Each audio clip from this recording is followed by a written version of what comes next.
Good evening, everyone. Thanks for joining the To Hull and Back podcast for another thrilling episode, I hope. Proudly sponsored by 6 Yards Out and Pearson's Bar in Hull. And today I'm hosting again, Nathaniel Whitto, and I'm joined by Sky Sports' very own Matt Foster. So how are you doing, Matt? Yeah, thanks for having me, Nathaniel. Yeah, no, it's good to be here talking. I'm always very neutral at work, but it's good to be talking a few things City, mate. Thanks for having us. Well, it's a delight to have you. Hopefully we're going to be joined by Tom and Ant later, but we'll just have to see how that goes. But it's a very good time to be a Hull City fan. I've been doing some previews with opposition fans, and I've asked them how is it to be a Blackburn Rovers fan, a Birmingham fan, and I'm going to ask you the same question, but about Hull. I'm sure we already know the answer, but just how good is it to be a Hull fan after the two good results we've had? Oh yeah, they've been great results. The Blackpool one, I think you kind of expected it really, only because they had so many injuries and people out, and you saw them as quite a on paper an easier tie than you would most away games. And of course, we got the result on the back of what was a screamer from Doc, and we seemed to dominate the game. They had a few chances, but we seemed to do very, very well. And then I was at Rotherham on Saturday, and there's a real buzz about the place. It's always a packed stand at Rotherham, 2,500 fans around about that there. And from the first whistle, we were dominant. We were very unlucky to go in at half time, one apiece, because we dominated the first half. But in the second half, just a real sort of pleasure to watch. Some of the football we played was excellent. So it is great to be a City fan right now in this moment. There's still plenty of things to be considered in terms of the managerial position, but certainly as a fan walking into work on certainly on this Monday morning, it was an absolute pleasure, because everyone knew that everyone knows at Sky that I'm a City fan. Certainly make that loud and proud, and I strutted into work on Monday. Oh, wonderful, wonderful. As you mentioned, you do work with Sky Sports. So for the listeners, do you want to just give them a little picture of what it is you do there? Yes, so I'm an assistant producer, and I'm on the news desk of Sky Sports News, specifically a lot of the organisational side of things, sort of like Premier League access, speaking to sort of ex-players, pundits, making sure that they know what they're talking about. But a lot of it is a lot of sort of Premier League press officers getting all the access for Sky Sports News, press conferences, various one-on-ones, and then throughout there's little pockets that I'm allowed to produce at games. So I was pitch side producing the playoff final recently with Huddersfield and Nottingham Forest. I've done the Carabao Cup final with sort of like Jamie Carragher and others from Sky Sports, and our sort of Sky Sports News production. Produced the Super League Grand Final for Sky Sports News and had a bespoke show at Old Trafford. So it gives me opportunities to do that, and it also gives me a few opportunities to speak to City players. Like I did a feature on the Jimmy Bullard celebration at Christmas, so I did interviews with Michael Turner, Paul McShane, Dean Windass, and Phil Brown, and a few others as well. And spoke to Jacob Greaves around about a year ago when he was kind of coming through, and it just gives me a lot of opportunities. So that's kind of in the nutshell what I do. It's good because I do a lot of VFL content, which I really do enjoy. Yeah. Oh, cool. But of course, you've reached the pinnacle of football media now on the podcast, and we'll just bring in Tom. How you doing, Tom? Hi guys, how you doing? Aren't City great at the moment? Hi, Tom. Yeah, how are you doing? You all right? I'm good. Yeah, we're great. Ryan Longman's great as well. Yes, he is. See, that was unprovoked. I haven't scripted that. You just said that. Yeah, exactly. I just know how much you love Longman, but he's turning up these past few games. So we haven't really talked much. We have mentioned the Blackpool win. So and I'll throw the first major question that I've got, because I don't know whether you agree with this, Tom, but before the Blackpool game, I wasn't very happy with City's results previously. We'd lost 7 out of 8, and then that lineup came out where I think 6 players or maybe 5 were out of position. So just how surprised were you at that lineup before the Blackpool game? I think I was, to be honest, I put out a tweet before the game, mistakenly saying I was sort of criticising the lineup, saying I didn't agree with it, but then when we came through that victory, that game, and we came out of it with a win. I thought, and the way we performed as well, I thought, I was like, I literally put out a tweet straight away saying, look, hold my hands up, Dawson got it right that night. So, it was one of them where like you look at the lineup, you think this is never going to work. Having Doherty and Slater as wingers, Woods and Seri midfield, you think they were going to get bullied. Like a midfield two that we've seen this season. We've seen midfield twos this season of Seri and Tufan. It's not worked, but you got Woods in there now, and he's doing well. And Longman up front essentially, and then obviously Pelcast. Them two interchanging a bit. It's like didn't expect it to work, but it did. So, and then Well, you've got to be more sensible with your tweets before the match, because I put one out saying, well, I don't know about that, but if it works, then, that's fine. And it did. So I look very clever now. So would you agree with that, Matt? Were you surprised at the lineup? Yeah, when I looked at it, exactly what Tom said there. You think about you going away from home. It was that classic formation and player where you just looked at them and thought, quite a few have been rested. But you saw on the pitch that there was practically 9 defensive players and then sort of Pelkas and Longman up front. And you kind of thought, all right, here we go again. We're going to sit deep and then we're going to concede a goal at the back post again, which did actually happen. Yeah, we did. But the boys proved us wrong, really. I think it proved a lot of the fans wrong. And of course, he stuck with the same formation at Rotheram. And I know we'll get into sort of looking at that game a little bit later on. But, to be fair to Andy Dawson, he sees the players week in, week out. He's been part of that setup for a long time, not particularly in that position, but clearly some things worked. Obviously, a lot has been said in the dressing room. I think Cyrus Christie came out and said there was a lot of honest words in the changing room that happened. I think it was after the Birmingham defeat. And we looked a lot more resolute against Blackpool, a lot more just sort of knew what we were doing in a way. There was an actual clear idea, and that was taken into the Rotherham game. But I was surprised, but as I say, very happy to be proven wrong. Yeah, I mean, I was delighted to see Longman start, of course, because, of course, I would be. He's my favourite player.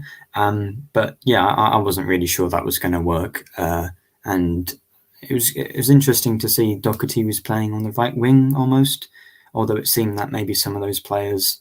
I understand Seri's a deep player, but then Woods, Doherty and Slater also playing, having full midfielders. You can sort of switch them around almost, and it's interesting to see Slater was playing as a sort of attacking midfielder officially, even though we've thought of him as a more defensive player. So I definitely think that's the midfield, not trio, but quartet really to go forward with. And it was good to see that it was more of a 4 at the back rather than the 5 at the back with just those 2 attacking players throughout the pitch. So also, this is another question which I think I know the answer to, because I thought we were really good on against Blackpool.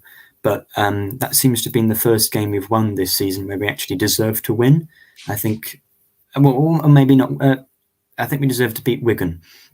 I think the first 3 under Shotter were, very shaky. We definitely could have lost the games against Coventry and Norwich late on. So, Tom, do you agree that not only are we getting good results with Dawson, but we're just playing better as well? I think, the performances are translating to results. And what we saw under Shotter was that at the start of the season, like you say, we saw the performance levels were as high as they should be. They weren't enough energy levels. I think it was close to the bottom of the division for presses per 90 and, them shots on target as well. I think in Oscar's first 7 goals came from, I think, about 14 shots on target or something ridiculous. He was scoring one of his 2 shots on target, barely getting any service. I remember the Norwich game, we could have been 3 goals down in the first 15 minutes. They got him behind, so it's so easy. But then, Dawson's come in, and credit to him, our performance levels have increased. And now he's obviously got a system working, and the players are sort of buying into it, and it's great to see. I mean, Greg Doherty's come out of the shadows in the past 6 games, and he's deserved this chance. And we always crying out for Doherty to come in for his energy. The way he drives forward is positive, and that's exactly what he's done. And he's playing like a sort of makeshift position, but it's working, as is Slater as well. And obviously Cyrus Christie, he's been a revelation past few weeks as well. Just the way he drives forward, that 3rd goal, such a well taken goal for a wing back, but it's that sort of quality that you need and what we've been missing really. Yeah, I think Dawson's made some kind of very difficult decisions, really, with that with the lineup against Blackpool, and then also again, even though we'd won the game, I still think it was quite bold that certain players like Kyle, I know, is injured, but I mean he's the club captain. But then Christie's come in; he's an Ireland international, so I think he probably does have better quality than Coyle, but really, I think he's made a lot of tough decisions and dropping. I mean, one of the questions I got here: how should we incorporate, or should we incorporate players like Oscar, Tufan, and Cynic, these sort of more marquee signings on big wages? Do we think that there's a way to play as well as we have been doing? With that foundation, especially of Seri and Woods in midfield, and add these more attacking players in, or do we think that it's best to just stick with what's worked in these two games? I'll just throw that to anyone. I'll pick that up in the sense that I think that these last two games we played Blackpool and Rotheram, and no disservice to those two sides, but they're not the best quality in the division. Well, as that's disservice to those sides. Yeah, of course it is. Of course, yeah, maybe it is. But I think that if you look at their squads on paper, and you think about the quality that we do have in terms of personnel in our squad, look, we're gonna look good against these teams. And I think that with both games, when you've practically got pretty much four central midfielders playing in midfield, it can go either one of two ways. It can be negative in the sense that you have nobody that can really sort of penetrate from the wing and do anything from that side, or you can control the game like we've done, well, mainly against Rotherham because having seen the full match. But that's what it was. We completely dominated that midfield, and that's what won us the game. Seri was immaculate, and ultimately, I believe Seri's our best player. And if you can get the best out of him, which he did show on Saturday, then we've got a really good formula going. In terms of actually bringing those three, you talk about there in Oscar, Tufan, and who is the it's Cynic, isn't it? The winger. I personally just think that there's no point in bringing those players in just because of the big wages, just because of what they've come in for. Oscar's shown that he's got 8 goals so far, but in reality, if you bring in out a striker who scored 2 goals in the last 2 games, why would you change a winning system? It's the classic cliche in football. Why change a winning squad? And that's what Dawson is doing.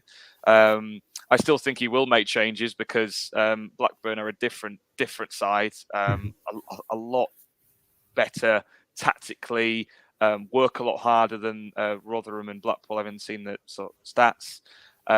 So I think he will make changes, but in terms of bringing them in, I don't think there's much of a need for it when you're winning games. Yeah, I think what I want to say is, them two sort of sides that we played there, Blackpool, Rotherham, are going to be near the bottom. I think we know that they're going to be struggling towards the lower end of the table, and we've sort of dominated in them games. But now, what I've said is the real acid test now on Saturday is the Blackburn game. Can we go into that game and can we inject that impetus that we've seen in the last 2 games on a side that's battling at the top of the division? Look, this division's wide open this season, and we know Blackburn are a possession-based side. They're going to have a lot of the ball. Can we adapt now, and can we sort of play on the counter-attack? And that's where you might see the likes of Cynic come into the squad late on in the game, in behind, and like Oscar as well. I think in the game against Blackburn, we need to make it stick more. I think if we're not going to have a lot of the ball, when we do get it, we need to make it stick up front, and that's where Oscar could come into things because he's great at holding the ball up and linking.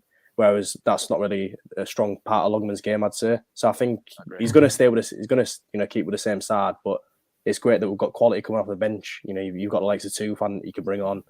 Obviously Cynic and Oscar, and they're sort of 3 quality attacking players that going to scare Blackburn. When you bring them off. But I think, yeah, like you said, you can't change a winning side, regardless of the opponent coming up. I think what we've got going on is good. So I think, yeah, you've got to keep it. Yeah, just walking home today, I was thinking, are there any changes to the lineup that would be justified? I think maybe the only area of the team that would need changing is perhaps the defence, because even though we have won the last 2, we've still not kept a clean sheet. We looked a little bit shaky against Rotherham. We conceded 2. We dominated the game, but especially against a quality team in Blackburn with Barrett and Diaz. Their defence is still something that worries me, but maybe the only thing I could think of is have Greaves back to centre back, maybe bring Brendan Fleming in. But I think certainly one positive, as you said, we've got these quality players coming off the bench. It does seem that even though there are still some long-term injuries, our squad's getting a bit deeper, and we've got Talivale and Salah Oulad Mahand back. I'll just call him Salah. Thanks, Matt.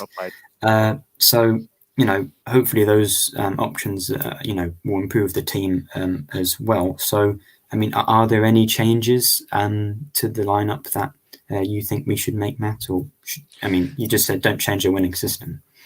Well, to be honest, what I think when you look at Blackburn's the way that they actually play sort of Brereton Diaz and Sam Gallagher as kind of like more like wingers, like wide, sort of like left forward, right forwards, rather than down the middle, and they kind of have like a centre forward. It's kind of like a poor man's Liverpool in terms of those front three are like just interchangeable. So I think actually if you keep the four at the back, and I actually think that Greaves would be better off against Sam Gallagher or Brereton Diaz, whichever side they're on, and Cyrus Christie as well, than I think a Brandon Fleming would, in the sense that Brandon Fleming is more of an attacking full-back. Greaves naturally is accustomed to being more central. I think that with him, he's more likely to cope with Brereton Diaz with his movements and his clever play than I think Fleming is. And I think we'd become unstuck if Fleming was there. So I think that sort of centre back is actually is a good thing to have. I.e. Greaves at left back playing as a centre back in that sort of system. So I actually wouldn't change that for Blackburn. But what I think will happen is that you can just see them dominating the ball anyway, despite our midfield. We're going to be, without the ball an awful lot. And what I think will happen is we'll lack that real attacking threat. I think that they'll basically try to eliminate Pelkas as much as they possibly can. And then we'll get to a point where it's stale. They may have scored one, and then the crowd are a bit edgy.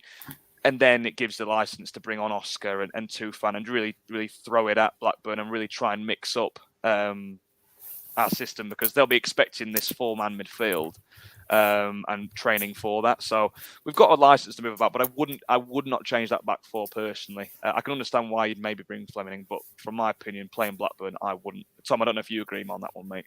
I agree with that. I think you've got to have the height in there as well, and the physicality as well. What you mentioned there, I think Greaves has shown that his defensive capabilities in the past two games as a left back, and he's even been driving forward as well.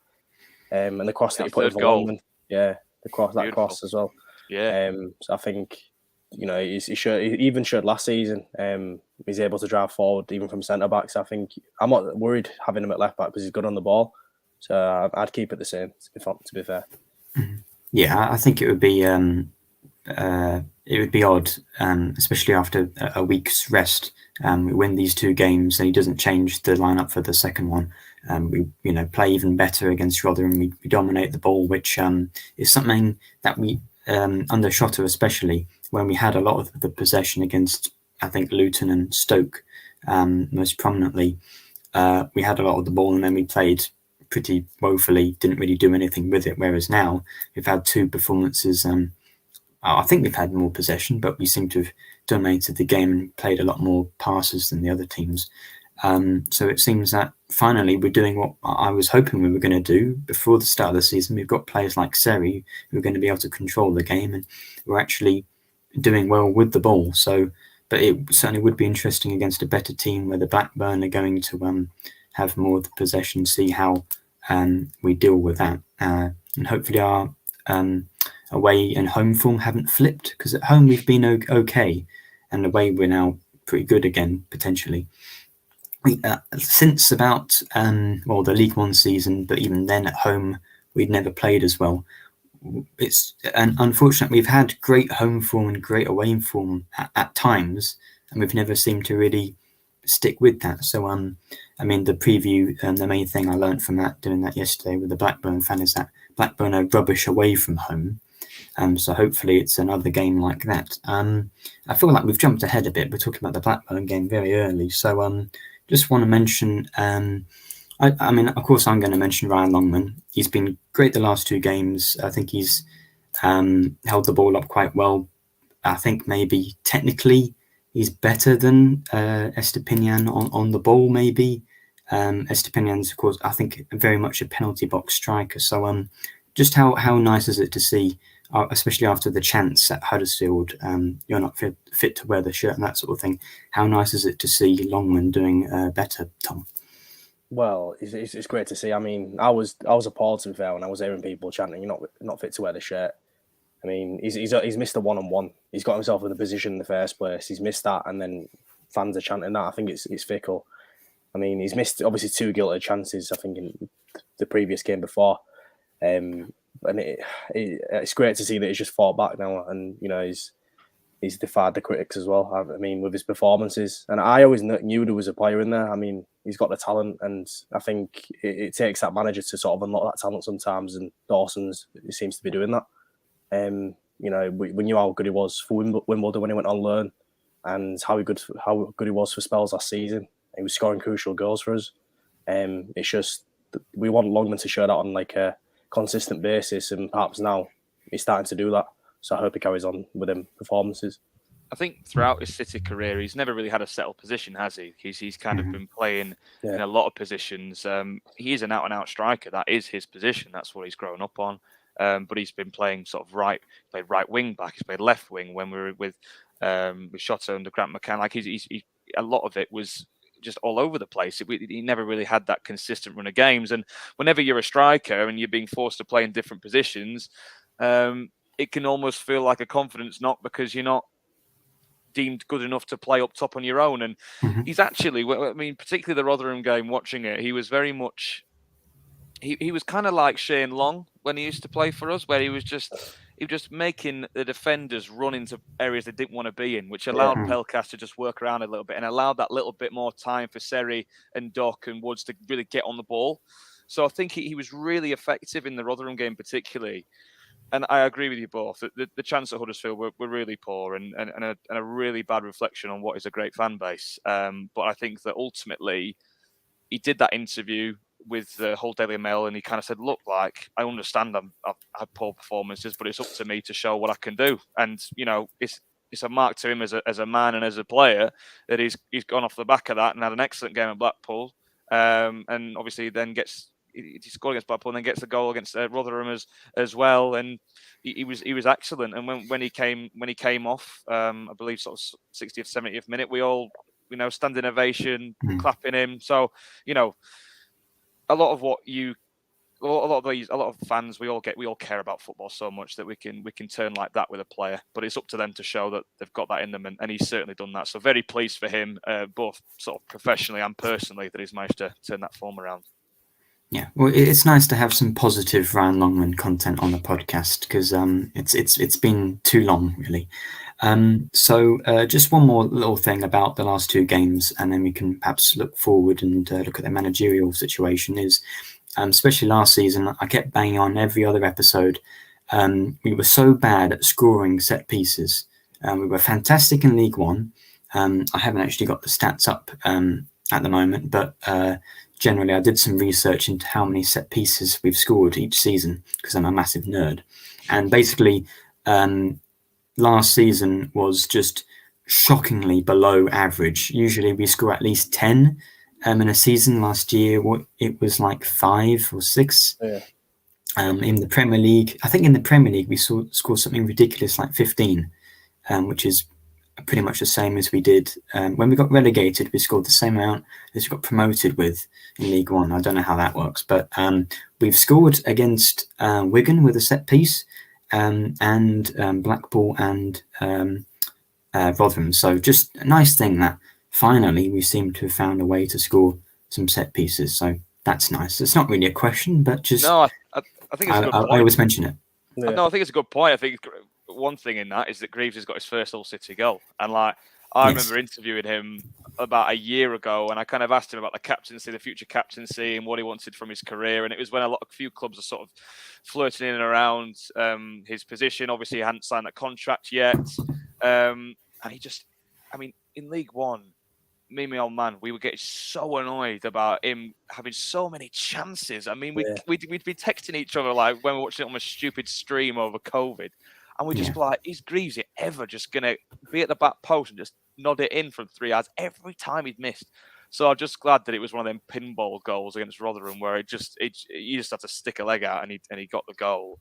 But I think it's a good point. But what I'd say, I think of all the things that we should be looking at there is the fact that he's got his first goal. And I can probably speak for a lot of Hull City fans who watched us. I mean, I spent £460 that season in League One, £10 an EFL stream, right? And I saw him have so many chances. So when I was in the Rotherham end and he scored, I actually went down to the toilet for half time. And we got that corner, and I was the fans above me were like trying to, so I just eased back in, and we were just down in a little tunnel bit, and we scored. And I was with I think it was 25, 30 lads like hugging these random blokes I've never met in my life, because we all knew Greaves got a goal. So that was a very good part. Was there some City fans in the Herman then? So I was in the away end. Was you? Yeah, I got in the away end. I nearly didn't because I was trying to get tickets, but somehow I got them in the end. But yeah, just literally just there, and when he scored, it was great. But yeah, that was I think a really really good takeaway in terms of set pieces that Greaves has finally got on the end of one. A few people, and I don't really know, but a few people you just see at City, you see him putting. Every week see him putting £10 on Greaves to score, £15. Will on the podcast, I think he put a £10 on Greaves to score anytime. I think, on this game, he won £400. So fair play. But I think there's people that do it every single week. They're putting £10 on Greaves to score because obviously they knew eventually it was going to happen. But I'm going to say 114 games. So you think try and work that one out. I mean, to be honest, 114 games. That's £1,140. You're not even breaking even if you've done it every single game, but it was good. Yeah, I'm horrified. I almost forgot because it's been so long. But I'm just part of me. Delighted for him to get his first goal, and hopefully it's first of many because he is a big lad, and hopefully he'll score several more from set pieces. But I just think it's taken him so long. Has he used up his one goal for an away match at Rotherham? Yeah. Couldn't you save that for the World Cup final when Bowen crosses it in a few years? What America is it? I don't know when the next one is. But Central America. Yeah. He's but he is. You bring up a good point. He's an exceptional young talent. He's got the mentality of someone that has been in the game for so many years. He's captain material. He does lead from the back. He's now playing a different position and doing it very astutely. He typifies what a City player is in my eyes. Somebody who's adaptable, someone who works hard, and someone who just is a leader. And we've lacked that for a long, long time. He's 20. I think he's 22. He's 22. Yeah. He's 22. It does annoy me with that. He's 22, and I'm 24, and he's sort of catching the City and scoring at Rotherham, and I'm cheering him for him screaming like a 4-year-old girl when he scores. So. But yeah, no, it is great to see, and even his role in the third goal as well. The run that he made, the great ball from Seri, and the ball across was the perfect pass for centre half. It was one of them passes that. Yeah, you're in. I was in the crowd, and I didn't even see Longman because you're watching this ball come across, and you're just desperate for someone to be on the end of it. You can't. And the team. The goal itself was amazing, but that pass was for a centre back playing left back, sprinting up the field, playing that inch perfect pass to Longman. It just said a lot about his quality, and the fact that he signed a new 5-year deal is amazing for us. I've seen him come under unfair stick this season. I don't know if it's because Premier League clubs have been linked, and perhaps he's not performed to the level that we know he can perform to. But I think, some people call him to be dropped, but I disagree with that. I think he is our best defender. And I think when you are conceding that many goals, it is easy to sort of scapegoat the defence. And that's what a few fans have done. But I think it's about the protection in front of the defence. We saw how good the defence was last season. And it's basically the same one. We've seen cries for Sean McLaughlin to come in. I do agree with that. He does deserve his chance, but while we're performing like we are, I think it's best to keep with the same team. And I think that on the back of that, just to quickly mention that because we all hold Greaves in such high regard, I think that when he drops his performances slightly, it's like, he's not as good as we once thought he was. But Yeah. every player has rough patches. Every team concedes goals. I mean, you look at Liverpool. Van Dijk's the best centre half in the world, but they've looked average defensively terrible, this season. So I think that every single defender has that, and it's the kind of flip-flop fan, I like to call them, where one game it's we're amazing, the next game we need to change everything. It's like, just give him time. He's 22. Well, that's me, I think. Yeah. I mean, some of that criticism would have been from me. I think at some points this season the whole team needed dropping, honestly. Yeah. But he's been great, and it's a bit like I think, is it not Dan Burn? Is it Webster? One of the Brighton left wing backs. He's massive and I was literally thinking he reminds me of Dan Burn, the way he plays. Yes. Like they're both not that agile, but they're both great defenders. And that Dan Burn's surprisingly decent as a left back. That's where he's plays for Newcastle now, but when he was at Brighton, he was playing as a left back for a while because they didn't have one there. So yeah, he's doing all right. Yeah, well, he's done a very good job as the captain. Taking up that mantle, and great assist on Saturday. So have we turned a corner? Because I mean, of course, before this is the thing about periodization when it comes to results. As a historian, I can use that term, or a budding undergraduate historian. So at the moment, it's 3 out of 5 wins, but of course, a few games ago, it was 7 out of 8 defeats. So we get rid of those bad results before the wins. But I mean, that's 3 out of 5 wins is kind of mid-table form. Have we turned a corner? Over the last 5 games. Tom. We have, I think, but I think it's important to sort of keep level-headed because we know at the start of the season we're getting into the playoffs. And it literally was all at the start of the season. We were all getting really excited, but the reason we was getting excited, but wasn't really analysing the performances itself. Was getting the results. I mean, the way we beat Bristol City first game was through a deflected 90th minute goal. I mean, you have to get these slices of luck outside of the box welder. You mean? Yeah. But you do have to have them slices of luck sometimes. But when you want sustainable, and then when we started losing games, we knew that our performance levels were that drop that low that we wasn't able to even win through slices of luck because we weren't even creating the chances to get the luck anyway. But now past 2 games, we've been very impressive. It caught a lot of people, including myself, by surprise, to be honest, how well we've played because it's been a long time coming. But I think it's just we've definitely turned a corner, yeah. And with how wide open the division is and the quality they've got in the squad, why can't we push towards the playoffs? That's what what we were 5 points off the playoffs, 6 points. 6 points. Millwall are 6th with 26, I think. Yeah, before that was 5 points, but now we're 9 points off the top, I think, as well, something like that, 8 points. So, it's we're going to win the league. I like the optimism. Yeah. Well, I wish, but So, do you think we've turned the corner, Matt? Yeah, I'm assuming yes. Yeah. Well, I think, to be honest, I think naturally when you look at the results, yes, I think that there seems to be a real a feeling amongst the players that there is something good here. But it's a period of uncertainty, lads, because we've not got a manager. So it's very, for me, it's hard. Yeah, it's hard to say we've kind of turned a corner because we're not even through the corner, if that makes sense. Because we're going round the bend. Yeah, we are, and I think that obviously we'll get onto the managerial appointment shortly. But I think that the 2 results have been amazing. But I think Tom, you make a good point that the form at the start of the season wasn't necessarily because we played well. We just got results and scored last-minute goals. And I think that if you were taking it from a non-Hull City perspective, I was the first one to say we're going to win the league when I went into work. Honestly, everyone knew. But then quickly, you start to realise that the team itself wasn't particularly gelled. The formation wasn't right. And then you've got this particular one that we've got now with the 4 in midfield. But I think that if any new manager comes in, they're going to probably change that.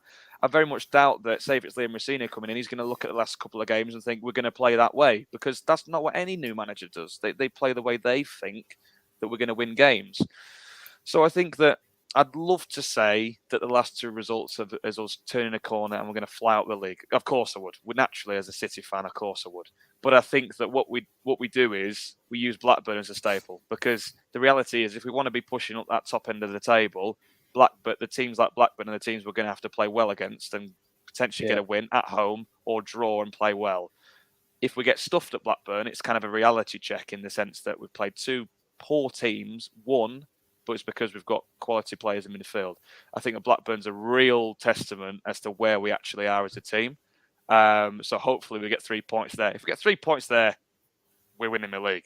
But if not, then I don't know.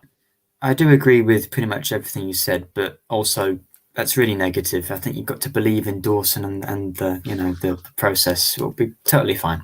It's that Sky neutrality fogging my mind. Yeah, I see. Right. Years of it.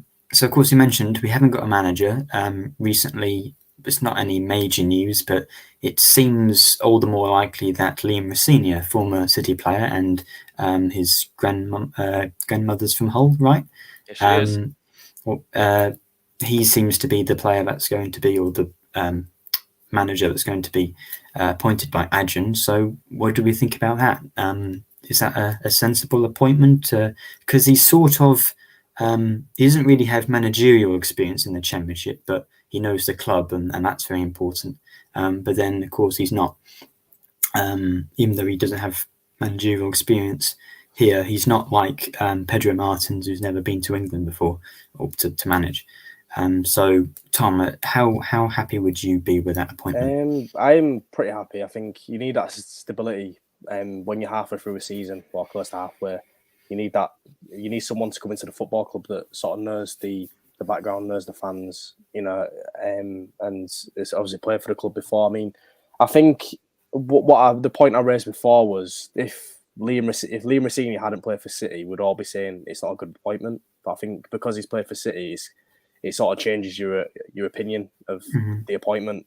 I mean, the job he did at Derby was good, and he was perhaps unfortunate to not be there full time. I mean, Paul Ward's come in, and you've seen Derby fans say that they was playing better under Rosenior, so that sort of fills you with a bit of hope. But ultimately, Rosenior doesn't have the experience at Championship level, but like Dawson, he's got the playing experience, and sometimes young managers do deserve that opportunity, and perhaps Rosenior could come here and do a good job. I mean, I think he's someone. When I listened to Rosenior, even before he got into management, he was a pundit I enjoyed listening to because he knew his stuff about football. I think he used to be on the AFL show before, and he used to raise some great points.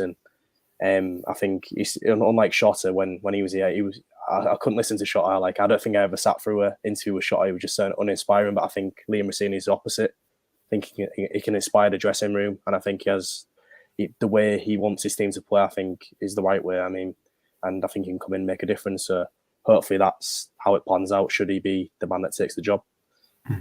Yeah, I mean, I'll jump on that and agree to some extent. I think that having worked at Sky for 3 or so years now, I came across Liam when he was a pundit for us and spoke to him quite a few times. And when it comes to him as a footballing man, a very, very sort of intelligent person, really, really switched on, knew his football at the back of his hand. Speaking to ex-players, they all said that Liam was the first one they'd picked for them to be for a future managerial job. I think at Derby, it's never easy when you're a young coach and you're sort of part of the coaching setup and you're pushed into that role of manager, because you're playing with. I mean, a lot of the players at Derby were very senior players and were only 2 years older than him. And when you see somebody like that come into that position, you kind of, do you buy into what he says? I mean, you do for the sake of the club, but actually, did they have the belief in him? Potentially not, and that's maybe why Derby didn't go with him as the permanent manager. They needed somebody fresh to come in. I think with Rosenior, though, as the head coach, it's quite strange that we've got a current City fullback legend as our interim manager, and we're bringing in Liam Rosenior as a former fullback legend, Hull City man. But I think that when you look at the project that we've got under the new ownership, what a great face to kind of represent what the new owner wants us to be, this community-driven club that cares about the fans, wants to play good football.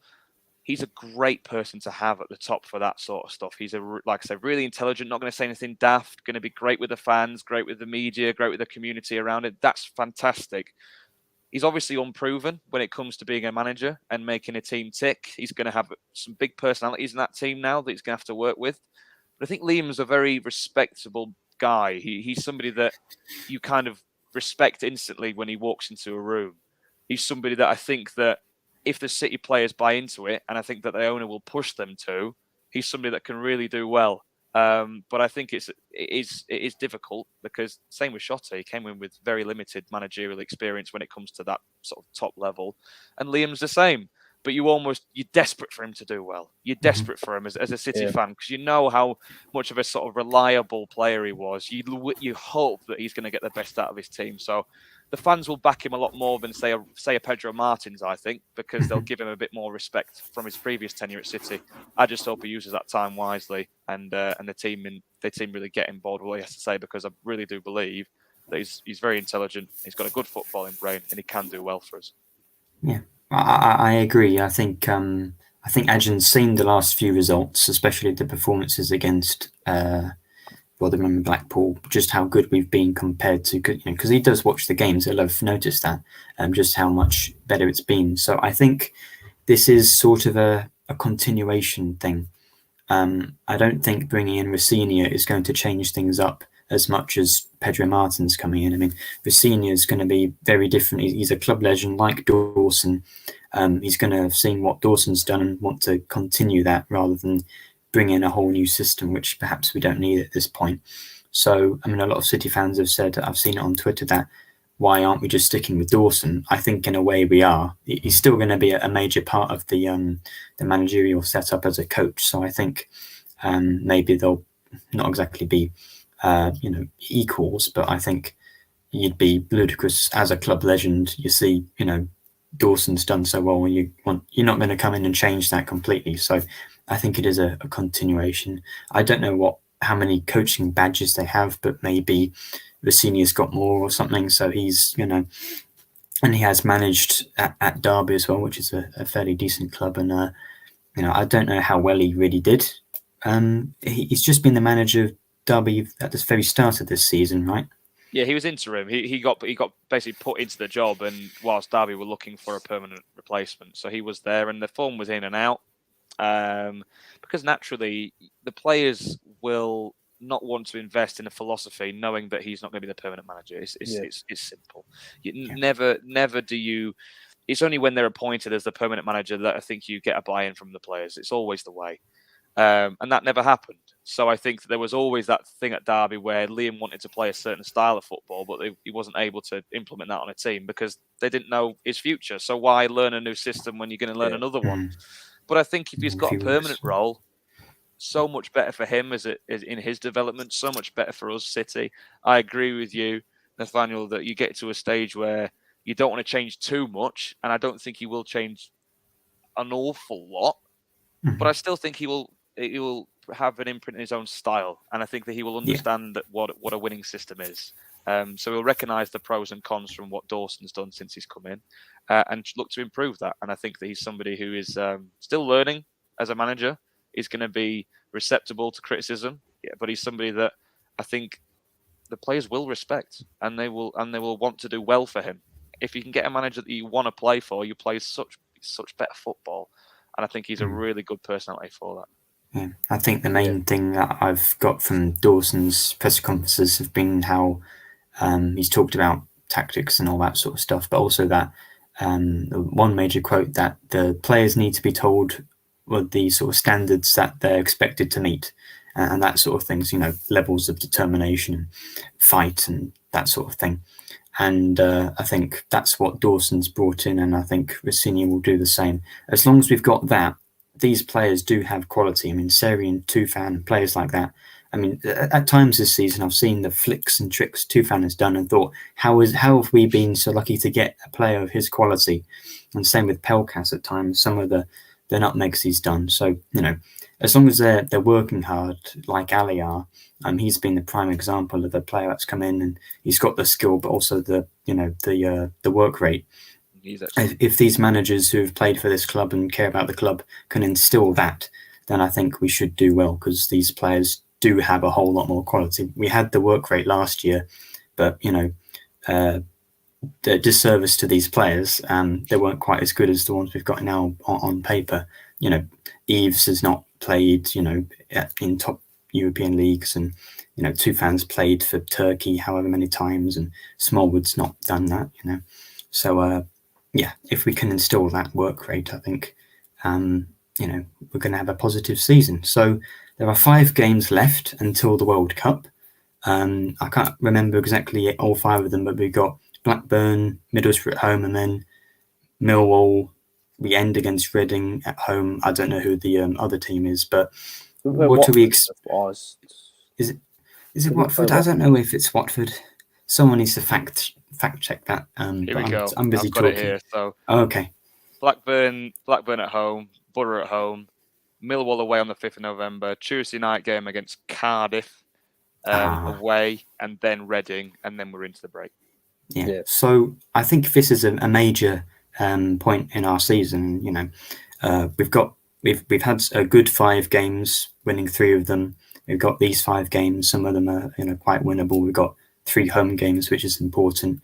Going to have a new manager, and then we've got a month break, and we'll have players back like Tete and Ali after that, and Salah and Fleming will be fully fit as well. So where do we expect City to be after these 5 games? Because I think if we can repeat the run we've had, win another 3, we'd be in a very strong position to push on next half of the season, which in a way will feel like a different season almost. New manager, a lot of new players, and I'll have Traoré back soon after that in January. So do we think we can really push on after these 5 games, Tom?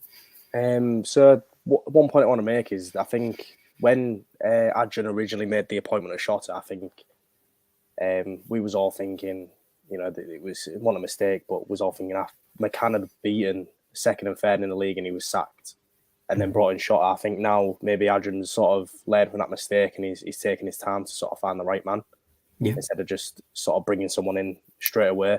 So I think that's why we have seen a lengthy process in finding the right man to come in and to sort of fits the philosophy that he wants to take this club forward with. He wants to play this exciting attacking football, and I think when you had Pedro Martins there demanding high wages and demanding a certain philosophy, I think Adrian, at the end of the day, Adrian owns the football club, and if it doesn't align with how he wants to see the club going forward, he's not going to get the job. So I think this is the correct time to bring someone in. I mean, we're on the back of a good run.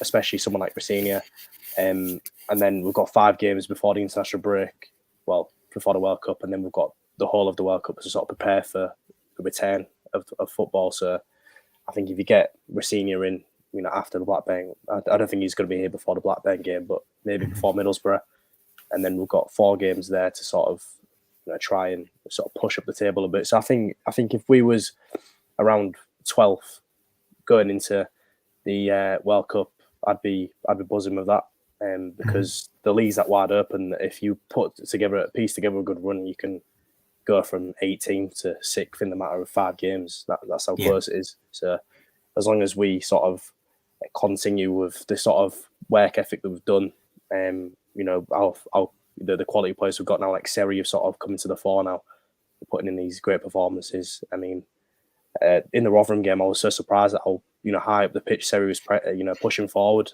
but he was like attacking space, and he was sort of spreading it left and right, and Rotherham couldn't really live with his quality. So I think if he can continue that sort of good form, and the other players coming into the fray like Cynic, even Tufan came off the bench and scored, I think we've got the quality there to certainly push up this table. I think the start of the season I said 11th position. If we finish with that, that's the question I've got. If we finish with that at the end of the season, would you be happy, both of you? Would you be happy with 11th place? I certainly would. What did you predict? I predicted that we'd finish 11th, so I'd be absolutely delighted. That would be 3 seasons in a row I'd get the right prediction, because we all said we were going to walk the league in League One, 19th last year. So 11th, I'd be delighted. But of course, we are going to get promoted this season as well. So I'd rather get promoted than be right, I think that would be fairly solid, especially if we've got a manager that's a little bit more inexperienced, and because of the bad start we've had. I mean, not getting relegated with the performances we've had is probably quite good. So 11th would be fine. But yeah, I think I've been thinking if we can get a few good results, be top half by the World Cup, then that's a good platform to push on second half of the year. Yeah, I totally agree. I think often as fans, we kind of forget. You talk about the 3 wins in 5. I mean, I'm sure you both watched the Huddersfield and the Birmingham game. We were poor. We were really poor. I mean, some of the stuff you kind of watched it. You just wanted to. I mean, you just wanted to, you just wanted to throw up. Like like some of the stuff. Like I was just like, this is awful. But then it can work like that in football. You get a little bit of confidence, get a bit of running on. I think the reason why Seri looked so good against Rotherham is that confidence that he had, because they were just sitting back because they couldn't cope with us because we packed midfield so much. So he looked incredible because he just had that extra bit of room to work his magic. But I think when you come against the Blackburn side, you're going to find a team that are going to get in his face a lot more than, say, Rotherham did. And they're not going to allow him to have time on the ball, and they're going to get in his face. And he's not going to be the sort of... what's the word I'm looking for? Just that kind of the pioneer of our team. Midfield. Yeah, exactly. He's not going to be that. I think just looking at the fixtures, I think that Blackburn's a massive, massive test for us. I think that it might just be one too many. I think that we'd be really happy with a point. Middlesbrough are an absolute look at the draw result because Michael Carrick coming in, new manager syndrome. Their guys are going to be wanting to play, and their squad is very good on paper. So they're going to want to impress. They've got Ryan Giles and that Isaiah Jones, and I thought at the start of the season they'd be up there. Yeah, just for the quality they've got. Exactly, and Chris Wilder, I think to be honest, I mean he fell out with Steve Gibson within about 5 minutes of being there, so that's why he went. But then Millwall and Cardiff away. I'm going to Millwall away. That'll be a good laugh. I'm in Dortmund that weekend, so. Brilliant. Yeah, it's a tough decision, Dortmund or Millwall. I know where I'd rather be. I'm trying to convince my girlfriend to come to Millwall away with me. I don't think it's not going very well so far. I've been a few times. It's a proper dive. It is, yeah. Dive. I actually went with a Coventry fan of mine. It was one apiece. It was a poor game, but the place is a bit of a dive. But yeah, I think, to be honest, I actually agree with you both. I think if we go into the break and you look at those games and you think, of a possible 15 points, if we can get seven points from a possible 15 against those sides, I mean, that to me is great. It leaves us, well, how many points are we on now? It leaves us on 27 points, which would probably put us in and around 10th, 11th place going into a World Cup. And it's a season like no other, lads, because you got a month's break with all the players pretty much not playing internationally. And if you're playing like we do, then these players are going to benefit from a rest. Yeah. They really are. So that from December onwards, it's anybody's league. If you can get off the back of December with a couple of good results, you can really go and get up that division. So I think that the next 5 games are important, don't get me wrong. But I think that the 5 after the World Cup is the most crucial part of the season because it's that coming off a break, who's going to... You could get 15 points there and you could put yourself in the playoffs. Your head's gone because your confidence is up. And you stick there and you maybe get into a playoff run. That's where I think we need to sort of focus on. But yeah, chuff with 7 points if we can from the next 5 games. There's always that one team. I don't know if it's going to be us. There's always that one team that comes from nowhere and gets in the playoffs. Oh, please, Forest last season. Yeah, Forest, and then Barnsley the season before, I think it was. Yeah. They got to the playoffs. Luton as well. Huddersfield. Yeah. There's quite a few examples. I mean, there's a lot of teams around us that you Middlesbrough, your West Brom, you're thinking, they're near the bottom. But with their new manager, it's ridiculous. That's what I mean. West Brom. Yeah, that's what I mean. If you get the right gaffer in there, you see them shooting up the league. And then Middlesbrough as well, the quality they've got, you see them shooting up the league. So if you can, that's what we need to sort of piece together a good run of form and sort of, if we like that. Like, say if we was around 12th going into the final, I don't know, 10 to 6 games or something like that, I think a couple of points out of the playoffs, you'd take that. Like, as long as you're in the mix, I think the past 2 seasons, City have been quite blessed. I mean, we've been on, won the title in League One, and then last season was sort of in a bit of a relegation battle. Obviously, managed to survive, but there's been stuff to play for going, towards the final games. So I think hopefully this season got playoffs to play for, but I'll have to see. Yeah, that's the hope, isn't it? That's the hope. I certainly think, the next 5 to 10 games, or those blocks of 5, is going to be very important, and looking forward to it. I don't know whether I've got permission from the boss Ant to do this, but Matt, I don't know whether we're going to have you on again until the World Cup starts. So, going to ask you. We're interrupting to Hallenbach to bring you to Qatar and back. That's the official title. Two questions, but I'd rather you answer with one answer. How are England going to do at the World Cup, and who's going to win? Of course, the one answer. That's the best. Yeah. Well, unfortunately, I'm going to give you 2 because I think personally we'll get through the group. We should get through the group, but our run, looking at it, is going to be a tricky one. I mean, in reality, we were very blessed in the run up to both the Euros and the World Cup in terms of who we played. Coming up against in the World Cup, it was Colombia and Sweden, and then knocked out by Croatia, the first respectable side who played. And then when we got to the Euros, it was a similar theme, getting to the final. Obviously played Germany in that as well, but it was a good run for us. But you look at us getting out of that group, round of 16, I believe, even round of 16 or quarterfinals, we're going to play at least one of Argentina or France. And looking at our squad, unfortunately, you look at the injuries that we've had to key positions. You look at Reece James, you look at Kyle Walker, 2 for me, if we're playing a 5 that both would start in an already shaky defence. Naturally, there's you think slightly negative about that. Unfortunately, the run has not been great. The Nations League performances haven't been fantastic. The way that we played in the last couple of games has been pretty poor, and people have been calling for Southgate not being able to unlock our attacking potential. And I think that a lot of those fans are right. But with any tournament, you've got to put it with the caveat of you just don't know. Qatar, middle of winter, everyone always complained about how English players were whacked at the end of the year because we play, 38 games, and all our best players played in Europe. Some of them playing 70 games a season. So if you put it in the middle of a season when players have got full fitness, they're coming in sharp. You just do not know. A new place. So I'm actually excited to see how we're going to get on, more than I was in the previous Euros and the World Cup, actually.